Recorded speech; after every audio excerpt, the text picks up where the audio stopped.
Hello viewers, আসসালামু আলাইকুম। আমি ডালিয়া। আমাকে তো প্রায় দেখে থাকেন, রেগুলার লাইভ করি বা বিভিন্ন রকম খাবারের নিয়ে আমি রিভিউ করি, আমার পেজ হোক বাইরের হোক। আমার একটা খাবারের পেজ আছে, টেস্টি মিলস বাই ডালিয়া, ওখানে আমাকে রেগুলারলি দেখা যায়। তো এখন আমি একটা নতুন ইউটিউব চ্যানেল শুরু করেছি, যেটা যাত্রা প্রথমে শুরু করছি আমাদের অনেক অনেক বেশি ফেমাস এবং অনেক ফেভারিট লাইলা আপুকে দিয়ে। তো আজকের প্রথম ইন্টারভিউটা আমি করব আমাদের লাইলা আপুর সাথে। তো একটু আলাপ করে নিই, চলেন দেখি কি মানে কি গল্প করা যায় লাইলা আপুর সাথে। আসসালামু আলাইকুম। আসসালামু আলাইকুম আপু, কেমন আছেন? ওয়ালাইকুম আসসালাম। আছি ভালো আছি, আল্লাহর রহমতে। আপনি ভালো আছেন? আমি আছি ভালো, আলহামদুলিল্লাহ। আপু তো অনেক সুন্দর করে সেজে এসেছেন, অনেক সুন্দর লাগছে।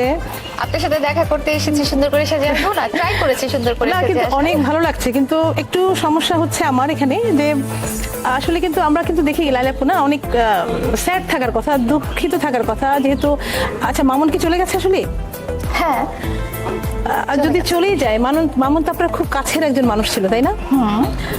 অনেক প্রিয় একজন মানুষ আপনার। আচ্ছা, একটা মানুষের কাছের মানুষ যখন দূরে চলে যায় বা খুব একদম জীবনের যে অনেকটা জুড়ে থাকে, যে যখন মানে তাকে ছেড়ে চলে যায়, তখন তো মানুষের অনেক ভেঙে পড়ার কথা, বা আপনার তো অনেক মানে খুব স্যাড, মানে খুব দুঃখ থাকার কথা। আপনার চেহারা, ছবি, চলাফেরায় তো মনে হয় যেন আপনার কিছুই যেন করতে ভালো লাগবে না, খুব একটা কেমন থাকার কথা। কিন্তু আপনাকে তো দেখে আজকে অনেক বেশি ফ্রেশ লাগছে আপু, মনে হচ্ছে যেন আপনি আবার সুন্দর করে নতুন করে কিছু একটা শুরু করার কথা ভাবছেন। বা কি এত এত মানে এর রহস্য কি, মানে এত খুশির রহস্যটা কি?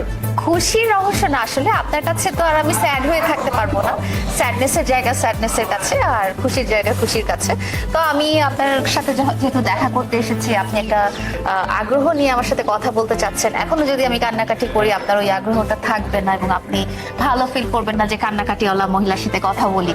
সো এই জন্য চাচ্ছি যে যতটুকু পজিটিভ সম্ভব ততটুকু আপনার সাথে। মানে মনে মনে দুঃখ আছে, মনে মনে স্যাডনেস তো অবশ্যই আছে, বাট দেখাচ্ছেন না, না দেখানোর তো। আচ্ছা, এটাও কি সম্ভব? আমরা কিন্তু আমার কি যেটা হয়, আমার যদি মনে খুব দুঃখ থাকে, তাহলে কিন্তু আসলে কেন জানি আমার না চেহারায় বোঝা যায়, আসলে আমারটা প্রকাশ পেয়ে যায়, আপনারটা কিন্তু প্রকাশ পাচ্ছে না আপু। আমারটা প্রকাশ এর রহস্য কি? করছি না আর তারপরও টাইমের সাথে স্যাডনেসের একটা অ্যাডজাস্ট হয়ে যায় যে আমি দুঃখ মধ্যে আছি বা খারাপ সিচুয়েশনের মধ্যে যে দিয়ে যাচ্ছি, এটা সময়ের সাথে আসলে সবকিছুর সাথে অ্যাডজাস্ট হয়ে যায়। তো এটা ওইভাবেই ধরে নিতে পারেন যে সময়ের সাথে কমে যায় নাই, দুঃখটা দুঃখ জায়গায় আছে, কিন্তু অ্যাডজাস্ট হয়ে গেছে। আচ্ছা আচ্ছা, তো এখন কি কিছুটা আপনি মেন্টালি প্রিপেয়ার যে কেউ আপনার জীবনে আসতে পারে, বা যদি আসে, আর আসলে কি ভালোবাসাটা চলে যায় না কিন্তু জীবন থেকে, আসতেই পারে, যে কোনো বয়সে যে কোনো সময় আসতে পারে। আর আপনি যতটা সুন্দর দেখতে আর এতটা আকর্ষণীয়, তো আপনার জীবনে তো নিশ্চয়ই অনেক মানুষই চাচ্ছে যে কোনোভাবে যদি আপনার জীবনে আসতে পারে। তো যদি এরকম কেউ আসে, আপনি কি অ্যাকসেপ্ট করবেন? আমি তো এখন পর্যন্ত দেখলাম না কেউ আগ্রহ প্রকাশ করেছে বা কিছু। তো নাকি জানাতে চাচ্ছেন না আমাদের? না না না, জানাতে না চাওয়ার কি হবে? এটা তো ভালোবাসা এমন কোনো জিনিস না যে লুকিয়ে রাখতে হবে। আমার মনে হয় ঘৃণা থাকলে সেটা হয়তো লুকিয়ে রাখা উচিত, ভালোবাসাটা লুকিয়ে রাখা উচিত না। আমার এখনো জীবনে এরকম কেউ এসে উদয় হয়নি, আর আমিও এখনো মেন্টালি ওভাবে প্রিপেয়ার্ড না। যদি আসে, আপনি কি কি দেখবেন? মানে আপনার কাছে কি বয়সটা কি খুব প্রায়োরিটি, যে না ঠিক আছে আমার থেকে বয়স কমই হতে হবে এবং অর্ধেক বয়স হতে হবে, কারণ এইসব ছেলেপেলে হয়তো বা আপনার একটু পছন্দের তালিকায় প্রথমে, নাকি? না, এরকম কোনো ব্যাপার নেই। এখানে মানসিক অ্যাডজাস্টমেন্টটা খুব বড় ব্যাপার, যে আমার সাথে যে অ্যাডজাস্ট করতে পারবে। ভালোবাসার ব্যাপারটা তো আসলে প্রথমে মেন্টাল আন্ডারস্ট্যান্ডিং এর ব্যাপার দিয়ে শুরু হয়, ওইভাবেই। কিন্তু আমরা যেটা জানি, মানে এটা সাইকোলজিক্যাল ব্যাপার, যে একটা এজে বা ধরেন টিন এজে একরকম মানুষ চিন্তা করে, তারপরে একরকম চিন্তা করে, তারপরে মানে বয়স যত বাড়তে থাকে ডিফারেন্ট চিন্তা করে। আপনার এজে যে চিন্তা আপনি করছেন, একজন টিন এজ বা তার থেকে একটু বেশি 20+ ছেলে কি আপনার সাথে চিন্তায় ম্যাচ করবে বা করেছে? সবাই হয়তো ম্যাচ করতে পারবে না, সবার আন্ডারস্ট্যান্ডিং লেভেল বা ম্যাচুরিটি লেভেল তার মামুনের মতো না। মামুন করতে পেরেছে, সেটা Mamun exception, Mamun different. So Mamun different দেখেই ও অ্যাডজাস্ট করতে পেরেছে। আপনি শিওর হবেন না যে ওর এইজের হয়তো অন্য কোনো ছেলে আমার সাথে ওইভাবে অ্যাডজাস্ট করতে পারবে। আচ্ছা আচ্ছা, আপু চাইল্ড অ্যাবিউজমেন্ট তো জানেন না? তো আপনার কি কখনোই মনে হয়নি যে আপনি একটা ছোট্ট বাচ্চার সাথে এরকম একটা রিলেশন করেছেন, এটা তাকে অ্যাবিউজ করছেন, এটা কি কখনোই মনে হয়নি আপনার কাছে? এটা কিন্তু একটা, আমি বলবো এক ধরনের কে ক্রাইম। ছোট বাচ্চা?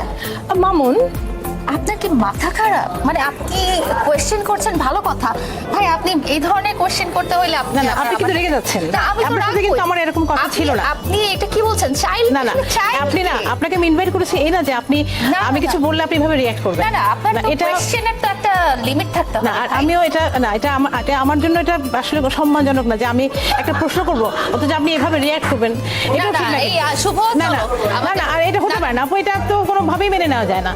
আচ্ছা লালা আপু, আপনি একটু শুনতে হবে আপনাকে তো আমি বলেছি আসতে, তাই না? আপনি এভাবে চলে যেতে পারেন না, এটা কোনোভাবে হয় না আপু। আপনি তো ইন্টারভিউ দিচ্ছেন, তাই না? ঠিক করে দাও না। এত কি প্রবলেম হচ্ছে আপু? না না, আমি বলেছি কিন্তু ভাই, আপনার সাথে কিন্তু আমি অনেকবার কথা বলেছি যে আমি কিছু প্রশ্ন করব, প্রশ্নটা অবশ্যই আমি বুঝেই করব, তাই না? কি কোশ্চেন করছেন আপনি? মানে আচ্ছা, উনি একটা বাচ্চা ছেলের সাথে রিলেশন করবেন, না না, এটাকে মামুন তো অনেক অ্যাডাল্ট, সে তো প্রাপ্তবয়স্ক, করতে পারছে না। না না, একটা 22 বছর ছেলেকে আমরা তো ছোটই বলবো, তাই না? 18 বছর হলে তো এখন বিয়ে করা যায়। না, বিয়ে করা যায়, কিন্তু এটা একটা, এই যে 17 বছর বয়সে বিয়ে করছে, এখন 3 বছরের বেবি আছে ওদের। না এটা হয়তো একটা, উনি নিশ্চয়ই এরকম একটা, মানে ওনার থেকে বয়সে বড় কারোর সাথে উনি বিয়ে করেননি। মানে উনি যেটা করেছেন এটা আমি তো আমরা এক্সাম্পল দিতে চাই, আমরা ধর্মীয় দৃষ্টিকোণ থেকে কোনোখানে কিন্তু বাধা নাই যে বয়সে ছোট। না, কিন্তু এটা সামাজিক দিক থেকে অবশ্যই এটা ক্রাইম না? আপনি কি জানেন অন্য ধর্মে বিয়ে করা যায়, কিন্তু সামাজিক ভাবে তো প্রতিবন্ধকতা থাকে। না না, আপনারা একটা সোজা প্রশ্ন, আমি একদম একটা সহজ প্রশ্ন করেছি, এভাবে রিয়েক্ট করা তো, এটা কি আপনার মানে কোনোভাবে হয় এটা কখনো? আপু, আপনি যে এত ইন্টারভিউ দিচ্ছেন। আপু তো চলে যাবে এখন, আমি তো না না, এটা আপু, আপনি কি চলে যাবেন? না না এই না ধরনের না কোয়েশ্চেন করলে শুভ, আমার এই ধরনের কোয়েশ্চেনের দরকার নেই, চলো আমরা চলে যাই। না, এটা তো হয় না, তাই না? আপনি একটা কমিটমেন্ট ভালো করেছেন, question করেন, না ভালো একটা আমার সাথে উনি একটা কমিটমেন্ট এসেছেন আপনারা, তাই না? যে আমি প্রশ্ন করতে পারি, এটা তো আমার স্বাধীনতা, আমি কি প্রশ্ন করব না করব, তাই না? এটা আপনারা জেনেই এসেছেন যে আপনারা যে কাজগুলো করছেন, আমি তো নেগেটিভ প্রশ্ন করতে, নেগেটিভ না, এটা একদম ভ্যালিড একটা কোয়েশ্চেন, তাই না? এটা আমি করতেই পারি, এটা তো রেগে যাওয়ার আসলে আমি কিছু দেখতে পাচ্ছি না। আচ্ছা, আপনি চিন্তা করেন, কিন্তু আমার মনে হয় না যে আপনারা এইভাবে থেকে আমরা না না, ওনার আসলে এইভাবে রিয়াক্ট করা কোনোভাবেই ঠিক হয়নি। থেকে ভালোবাসি, তার বয়স আমরা জাজ করে তাকে ভালোবাসি না, আমরা হচ্ছে তার মানে ওই মনটাকেই দেখি আমরা। না দেখেন, কিন্তু এটা তো আমরা একটা সমাজে বাস করি, তাই না? এই সমাজটাকে তো দেখতে হবে, শুধু মনটাকে দেখবো? আমার তো আমার রাগ হয়ে যাচ্ছে আপুর উপরে, আপনি কিছু বলেন না কেন?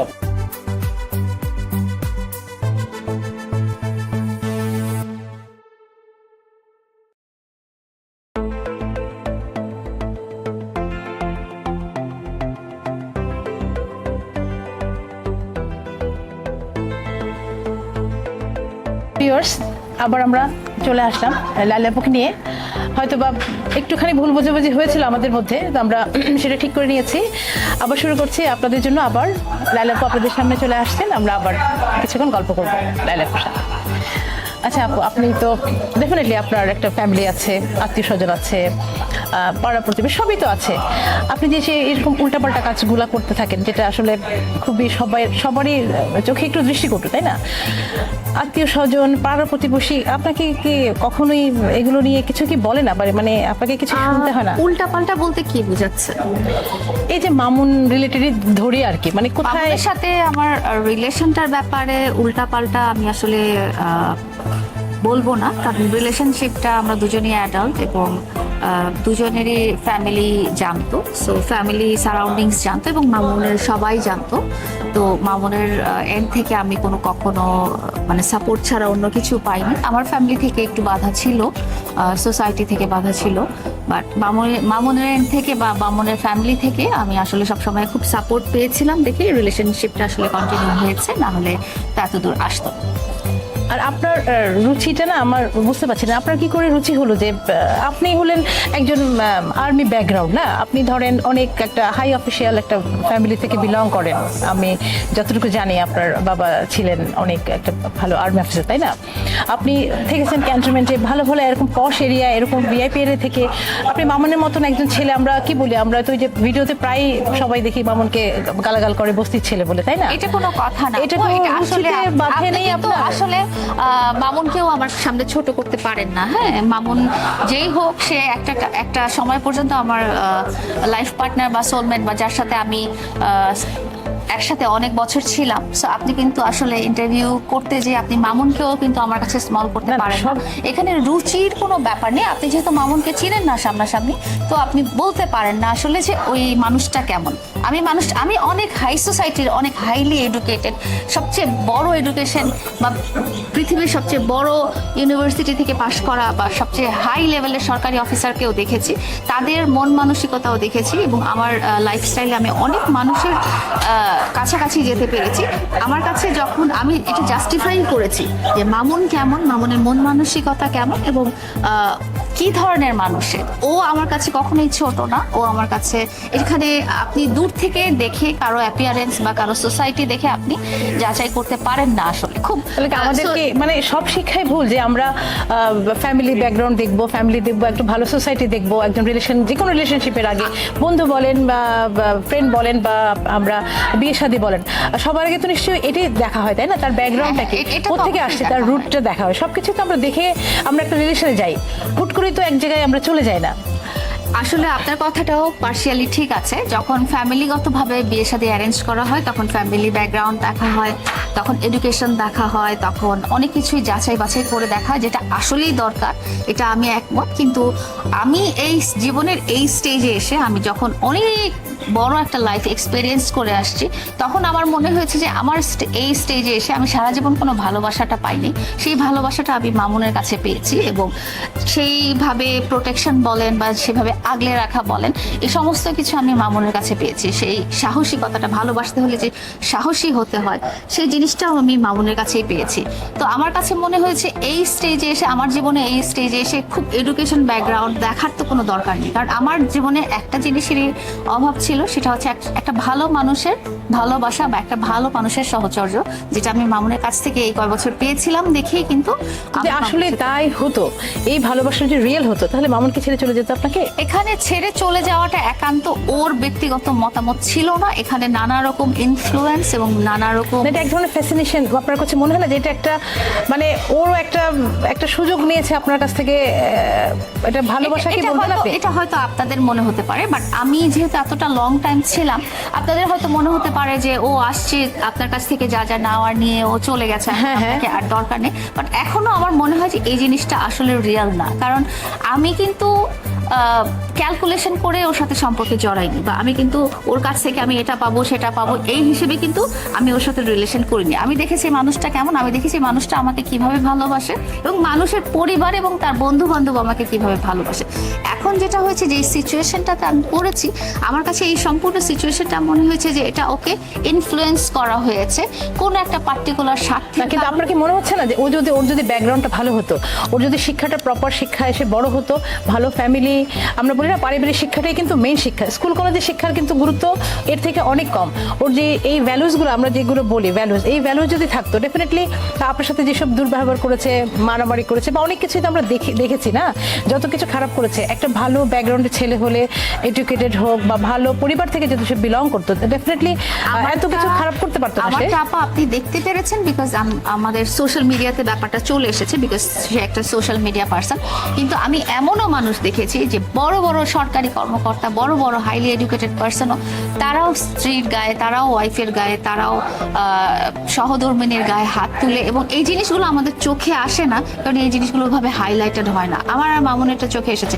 সো ওই শিক্ষার কি মূল্য, যিনি এত বড় শিক্ষিত হয়ে এত বড় সরকারি বা বেসরকারি জায়গায় কাজ করে এত কোটি কোটি টাকার মালিক হয়ে বড় বড় গাড়িতে ঘুরে, বড় বড় সোসাইটিতে ঘুরে, উনিও যদি ওনার ওই সহধর্মিনীর গায়ে হাত তুলেন, হ্যাঁ, তাহলে আপনি যাকে তুলনা করছেন যে না ওর ফ্যামিলি ব্যাকগ্রাউন্ড নাই, ওর পারিবারিক শিক্ষা নাই বা প্রাতিষ্ঠানিক শিক্ষা নাই, আমি তো এটার ক্ষেত্রে তো কোনো ডিফারেন্স দেখি না। যে অ্যাবিউজ করার, সে যে কোনো জায়গা থেকে অ্যাবিউজ করতে পারে, সে সেটা যতই শিক্ষিত করছে, হোক। কিন্তু মামুন হয়তো বা অন্যরা যেটা করছে, মামুন একেবারে আছে না যেন রাস্তায়, আপনাকে আমরা ভিডিও দেখলাম রাস্তায় মারামারি করছে, কোনো ভালো ব্যাকগ্রাউন্ডের ছেলে কি রাস্তায় বউকে পেটানো এরকম কিছু আছে? এরকমও আছে, আপনারা সোশ্যাল মিডিয়াতে দেখেছেন, কারণ ও সোশ্যাল মিডিয়াতে একজন ইনফ্লুয়েন্সার, এই জন্য আপনারা সোশ্যাল মিডিয়াতে এই জিনিসগুলো মানে কোনো ভালো ব্যাকগ্রাউন্ডের ছেলেকে বা মেয়েরা কি অবশ্যই করে। রাস্তায় মারামারি করবে মনে হয় আপনার? আপনি একটা আমি যখন দেখলাম যে যখন আমি আইনি সহায়তা নিতে গেলাম, তখন দেখলাম যে আমার মতো কত শত শত মেয়েরা এরকম আইনি সহায়তা নিতে আসছে। তাদেরটা তো কেউ জানে না, কারণ তারা ভাবে সোশ্যাল মিডিয়া পার্সন না। যেহেতু আমরা দুজন সোশ্যাল মিডিয়াতে কিছুটা পদচারণা আছে এবং মামুন খুবই ফেমাস, সেই জন্য এটা আপনারা দেখতে পেরেছেন। বাট এরকম অনেক আছে, আপনি যে কোনো একটা গুলশান থানায় যান বা যে পশ পশ এরিয়াতে যান, এই ধরনের ঘটনা অহরহ ঘটছে। এবং নারী অ্যাবিউজ করে, নারীকে ফিজিক্যালি অ্যাবিউজ করে, অ্যাসল্ট করে, এটা খুব হ্যাঁ, ধর্মীয় আছে। পরিবারেও দেখেছি কিন্তু আমি। এটা আছে, কিন্তু মানে আপনাদের যে রিলেশনটা আছে না, মানে আপনাদেরটা মানে একটা অসম একটা রিলেশন, তাই না? মানে একজনের এজ যা আছে তার হাফ আরেকজনের এজ, এটাও তো আমাদের সমাজটায় কি, এটা কি আসলে জিনিসটা কি ঠিক? সামাজিকভাবে এই যে ডিফারেন্সের ব্যাপারে আসলে আপনি কথা বলতে গেলে না অনেক কিছুই বলা যাবে। যেমন সামাজিকভাবে খুব 80 বছরের বয়স্ক একটা ছেলে 15-16 বছরের একটা মেয়েকে বিয়ে করে, তো তখন সেটা কিন্তু আপনাদের কাছে দৃষ্টিকটু লাগে না। হ্যাঁ? এবং এমন না যে আমি সেটাও ঠিক না, সেটাও এক ধরনের মানে abusement, আমি বলবো। প্রথম যিনি একজন কিছুটা বয়স্ক হয়ে আমার যে বয়সের যে ছোট কারোর সাথে সম্পর্ক করেছি এমন মহিলা কিন্তু আমি প্রথম না। হ্যাঁ, এটা আমাদের সোসাইটিতে আছে, আমাদের ধর্মেও আছে। এখানে বড় ব্যাপার হচ্ছে দুইটা পার্সনের মধ্যে মানসিক আন্ডারস্ট্যান্ডিংটা এবং দুইজন ব্যক্তির মধ্যে যে সমঝোতাটা বলেন বা কেমিস্ট্রি বলেন, এটাই আসলে বড় ব্যাপার। আর যেখানে ও অ্যাডাল্ট, ও তো শিশু না, ও দেখতে ছোট লাগে, ওর ফিজিক্যাল স্ট্রাকচার বাই বর্ন ওদের পুরো ও হয়তো ফ্যামিলি। ওর জায়গা থেকে অ্যাডাল্ট 18 বছর হয়ে গেছে, বাট আপনার থেকে তো অনেক ছোট। আপনি এটাও জিজ্ঞেস করতে পারেন যে ও অনেক ছোট হয়ে ও আমার সাথে কিভাবে ও অ্যাডজাস্ট করে গেল এতটা বছর। হ্যাঁ, এটা কিন্তু আপনার কাছে আমার না হয় ঠিক আছে, আমি না না, আমরা ধরে নিচ্ছি যে ধরেন ওর অনেক ল্যাকিংস আছে, ধরেন ও অনেক গরিব ঘরের একটা ছেলে, ওই তো আমরা সবাই না, ও জানি। গরিব ঘরের হ্যাঁ, ছেলে তো না। ধরেন সবাই যেটা আমরা দেখি সোশ্যাল মিডিয়া বলে বস্তির একটা ছেলে, না, ও বস্তির এরকম ছেলে না। ক্যান্টনমেন্টের এরিয়া থাকবে বা এরকম হাইলি একটা ডিএইচএস এ থাকবে, তাই না? এত বড় বাড়িতে থাকবে, এত এরকম একটা মানে বিলাসবহুল জীবন, এটা তো ওর এরকম কাছে যে স্বপ্ন। কোনো ও যেরকম ধরনের ফেমাস একজন পার্সন, ও এরকম অনেক বাড়ি গাড়িওয়ালা মেয়ে পেতে পারতো। হ্যাঁ, এখনো পাবে, পাবে বা এখনো পাচ্ছে। না না, পেলে মানে ওই মেয়েটার ওই ভ্যালুস থাকবে যে না আমি ওর সাথে যাব না। আপনার তো সেই ভ্যালুসটা বোধহয় ওইরকম আপনি মেয়েও ওর জন্য হোল্ড করেন করেই না। আছে, লাইন ধরে আছে। আমি আপনাকে আজকে সিক্রেট বলে দিলাম, না। টাকা পয়সা বাড়ি গাড়ি দিয়েও ওর সাথে সম্পর্ক করবে এরকম মেয়েও আমি দেখেছি যে লাইন দিয়ে পড়ে আছে। কিন্তু ওর সাথে ও তো এতটা বছর কন্টিনিউ করেছে। ওর যদি মোহই থাকতো, ও তাহলে কয়েকদিন প্রিটেন্ড করতো বা অভিনয় করতো ভালোবাসার, তারপরে হয়তো 1-2 মাস পরে ছেড়ে চলে যেত। এটা আমি আজকালকার সোসাইটিতে দেখেছি যে রিলেশনশিপের কোনো ইয়ে নাই, ওয়েট নাই। আজকে এর সাথে প্রেম করলাম, কালকে ওর সাথে প্রেম করলাম, একসাথে 2-3 জনের সাথে প্রেম করলাম। এবং কেউ যখন বারে বারে বলছে যে তোমার মার বয়সী মহিলা, বুড়া বেটির জামাই বা এই ধরনের কথাগুলো সে সহ্য করে 4টা বছর সে আমার সাথে রিলেশন করেছে, তার মানে খারাপ বা প্রতিকূল পরিবেশ সহ্য করেও সে যখন আমার সাথে রিলেশন করেছে, তা আমি তো সেটা নেগেটিভলি নেব না বা লাইটলি নেব। আচ্ছা আপু, পারভার্সন কথাটা তো নিশ্চয়ই জানেন, তাই না? কেন জানি আপনার সাথে যখন থেকে আমি কথা বলছি প্রথম থেকে না, মানে আপনাকে খুব ভালো, আপনি দেখতে সুন্দর, খুব ভালো লাগছে। কেন আপনাকে মনে হচ্ছে যে একটু আপনার ক্যারেক্টারটা একটু পার্বতী টাইপের মনে হচ্ছে, তাই না? মানে একটা বাচ্চা ছেলের সাথে আপনি এভাবে একটা রিলেশন করলেন, মেন্টাল রিলেশন বলছেন, সাথে ফিজিক্যাল তো ডেফিনেটলি আছে, আমরা তো জানি সেটা, একসাথে থাকা। তো মানে এটা তো আপনার ক্যারেক্টারই আছে, আমার মনে হচ্ছে একটু পারভার্টেড টাইপের হয়তো, বা আপনার মনে হচ্ছে ক্যারেক্টার একটু আমার কাছে কেন জানি না। আমি প্রশ্নটা শেষ করতে দেন, আপনি আগে রাখবো।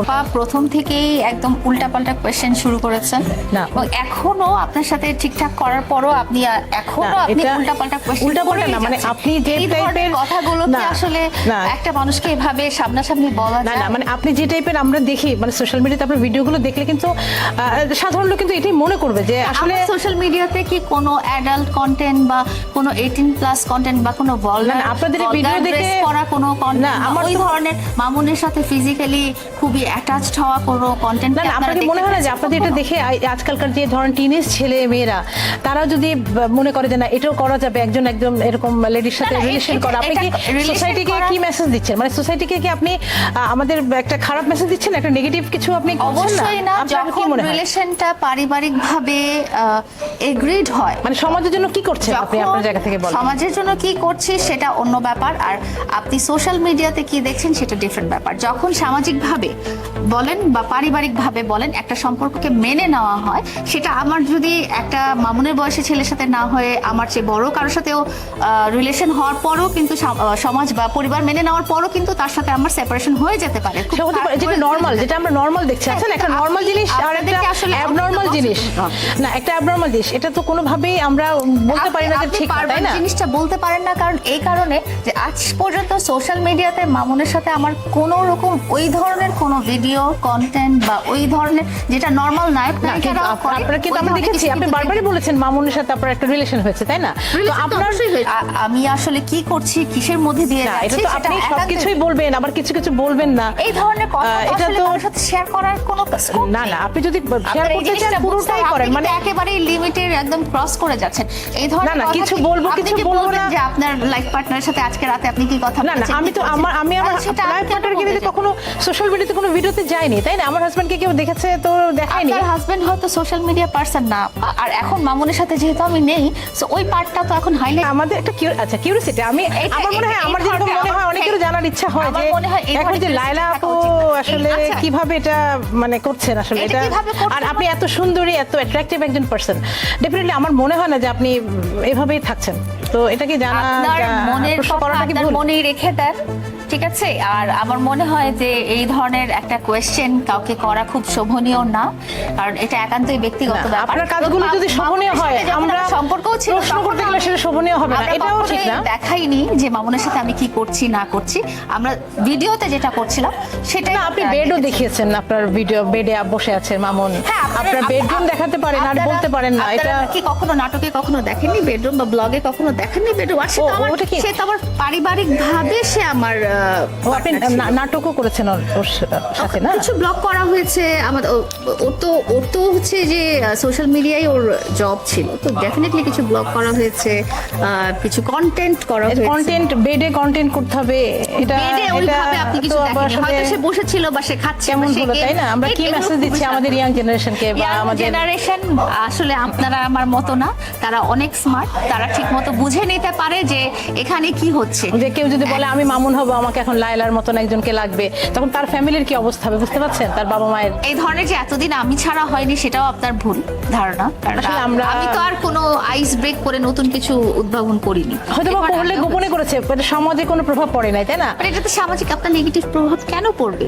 যদি সম্পর্কটা ঠিক থাকে তাহলে কেন পড়বে? আচ্ছা, না ধরেন এক ছেলে পেলে কিছু করবে না, লেখাপড়া করবে না, এখন মনে হয় যে আমি এখন লায়লার মতো একজনকে পছন্দ করে এখন আমার লাইফটা এখন সেট হয়ে গেল। এরকম যে করে আসেনি সেটাও তো আপনি শিওর না, এরকম তো অনেক উদাহরণ আছে। হয়তো বা করেছে, অনেক but এটা উদাহরণ তো আছে যে আমরা- বেকার ছেলে, আমি বড় লোক মেয়েকে বিয়ে করবো, আমাকে একটা চাকরি দিয়ে দিতে হবে বা আমাকে একটা ব্যবসা দিয়ে দিতে হবে, বা এরকমও হয়েছে যে আমি বেকার ছেলে, আমি গ্রিন কার্ডের জন্য আমি আমেরিকার একটা প্রতিবন্ধী মেয়েকে বিয়ে করব যাতে আমি গ্রিন কার্ডটা পাই। এই ধরনের জিনিস তো সারা জীবন হয়ে আসছে। হচ্ছে, কিন্তু আপনারা যেভাবে প্রচার করতে থাকেন, মানে সেকেন্ডে সেকেন্ডে একটা ভিডিও আপলোড করছেন, সেকেন্ডে সেকেন্ডে লোকে জানাচ্ছেন দেখো আমি খাচ্ছি, দেখো আমি খাচ্ছি ঘুমাচ্ছি, দেখো ঘুমাচ্ছি। হ্যাঁ, আচ্ছা, আপনারা আমার মনে হয় কি আপা, মানে আমার মনে হয় সারাক্ষণ আপনি মামুন লায়লা সার্চ দিয়ে রাখেন। না হ্যাঁ, না কারণ আসলে এই না, ধরনের এটা blog- করেছি যেহেতু আপনি আমার গেস্ট হবেন, আপনাকে কিন্তু আমি স্টাডি করেছি, এই কি যে জন্যই বলেন আপনার অনেক feed জেনে এখানে শুনে আমারটাই এসেছি। আসে, হ্যাঁ। এখন দেখি আপনি ইলিশ মাছ খাচ্ছেন, সেটারও একটা ভিডিও আছে, আপনি বসে আছেন বিছানায়, সেটা একটা ভিডিও আছে, আপনি মামুন কি যেটা বলছেন, মানে সেকেন্ডে সেকেন্ডে একটা করে ভিডিও আপনি সেটা তো হবেই, কারণ আমরা বললাম না যে এটাই তো মামুন। হ্যাঁ, এটা দেখে হয় যে আমাদের ইয়াং জেনারেশন অ্যাডিক্ট হয়ে যাচ্ছে, অ্যাডিকশন হয়ে যাচ্ছে, এখন লায়লা মামুন ছাড়া কিছু বুঝতে পারছেন না, তাই না, না? না, এটা এটা আপনার ঠিক কথা। সোসাইটিকে কি মেসেজ দিচ্ছেন, এটা আর একদমই ঠিক কেনই কথা। এটা করছেন আসলে আমি এটা এটা একদমই নিয়ে ঠিক আপনাকে কথা না, এখানে অনেক ব্লগার আছে, আপনি আপনার যদি কোনোটা ভালো না লাগে, আপনার যদি পছন্দসই না হয়, আপনার কাছে যদি নেগেটিভ মনে হয়, এই সোশ্যাল মিডিয়াকে আপনি ইগনোর করার একটা অপশন, একটা না হাজারটা অপশন এটা হয়তো বা আমার জায়গা থেকে ঠিক আছে, কিন্তু যারা আমাদের টিনেজার্স তারা তো এটাকে মজা পাচ্ছে এবং তারা একটা আইডল নিচ্ছে, ঠিক আছে হ্যাঁ আমাকেও এরকমই হতে হবে, আমি মামুন হব, একজন লায়লাকে খুঁজবো, তাই না? এখন মেসেজটা কি ঠিক হলো? আপনার কি মনে হয় আপু? এটা আমাকে না দেখলেও হতো। এটা এমন না যে মামুনকে বা আমাকে দেখেই তারা ইনফ্লুয়েন্স হয়ে এরকম হয়তো বা 5 জন 10 জন হতো। খুঁজলেও যে পেয়ে যাবে এমনও তো কোনো কথা না। সেটা ঠিক একটা আছে। লাইলাকে পাইতে হইলে কিন্তু অনেক কিছু না ঠিক আছে, আমরা অবশ্যই এরকম লায়লাকে পাওয়াটাও একটু ডিফিকাল্ট, সেটাও ঠিক। তো আমার প্রশ্নের উত্তরটা কিন্তু question। না আপনি আপনি এটা অনেক রিঅ্যাকশন কিছু দেখে বলতে তো পারেন। আমি ভুলে যাচ্ছি আমার প্রশ্ন, আপনি যে positive জিনিস কথা জিজ্ঞেস বললে করেন। আপনি রিঅ্যাক্ট করছেন, এরকম বাজেভাবে রিঅ্যাক্ট করছেন আপনি না। অনেক কিছু জিজ্ঞেস করতে পারেন। আপনি জিজ্ঞেস করতে পারেন যে আমরা পজিটিভলি কিভাবে ছিলাম এন্ড কিভাবে আমাদের রিলেশনটা আমরা কন্টিনিউ একটা করেছি। নেগেটিভ রিলেশন কি একটা পজিটিভ কিছু? ওর সাথে তো আমার নেগেটিভ প্রথম দিকে কিছু- ছিল না, এটা শেষের দিকে হয়েছে। এবং যে কোনো রিলেশনশিপে ভেঙে যাওয়ার আগ মুহূর্তে তো তিক্ততা আসেই। তো পজিটিভ দিকগুলো আপনি তুলে ধরেন যে কিভাবে আমি ভালোবাসতে পেরেছি বা সে কিভাবে ভালোবাসতে পেরেছে বা তার সাথে আমার মধুর স্মৃতি এটা কি কি ছিল। আসলেই ভালোবাসা ছিল কিনা অবশ্যই আমার এখনো ভালোবাসা। সন্দেহ আছে আর কি আসলে। এখনো আপনি আমাকে দেখে বুঝলেন না যে আমি বেসেছি কি বাসিনি? না সেটাই আমি একটু ভাবছি। তো আচ্ছা ঠিক আছে, এখন আপুর সাথে প্রশ্ন করতে করতে দেখা যাচ্ছে প্রশ্ন করলে আপু আসলে একটু রিয়্যাক্ট করছে। তো এখন একটা ভালো প্রশ্ন করে শেষ করি। তো আপু আসছেন, অনেক অনেক অনেক অনেক ধন্যবাদ, অনেক থ্যাঙ্কস। কষ্ট করে আসছেন, আমাকে সময় দিয়েছেন এবং আমি জানি আপনি অনেক ব্যস্ত থাকেন। এত ব্যস্ততার মাঝেও আমাকে যে অনেকখানি সময় দিলেন, আমি মানে অনেক ধন্যবাদ জানাই আপনাকে। আপনাকেও ধন্যবাদ, কিন্তু আমি আশা করছি এরপরে আমার কাছে আর মামুন রিলেটেড নেগেটিভ কোনো কোয়েশ্চেন নিয়ে আসবেন না। না, আমি প্রশ্নগুলো খুব কিন্তু আনকমফোর্টেবল facts ছিল, ছিল, আসলে negative না। ও আমার কাছে খুব সম্মানিত একজন মানুষ, খুব ভালোবাসার একজন মানুষ। যেটাই হোক, সম্পর্ক আছে বা সম্পর্ক ছিল বা নাই, বা এখন আমরা দুজন আলাদা হয়ে গেছি, তার মানে এটা না যে একটা আমার ভালোবাসার মানুষকে আমি ছোট হতে দেখবো বা এই ধরনের কিছু। তো আমি আশা করবো মানে এখনো এক্সপেক্ট করছেন যে মামুন আসবে আপনার এটা আমি কাছে সারা ফিরে? জীবনই আশা করবো, কারণ আমি ওকে অনেক ভালোবাসি। এখন দেখা যাক কি হয়। দেখা হবে আপু, তো ইনশাআল্লাহ। খুব ভালো লাগলো আপু, আপনাদেরকে অনেক ধন্যবাদ আমাদের সাথে থাকার জন্য। অবশ্যই আমার সাথে থাকবেন, নতুন আরো অনেক ভালো গেস্ট আসবে আমার সাথে, থাকবেন সবুজ বাই ডালিয়াতে থাকবেন। তো আজকের জন্য এই পর্যন্তই, অনেক ধন্যবাদ।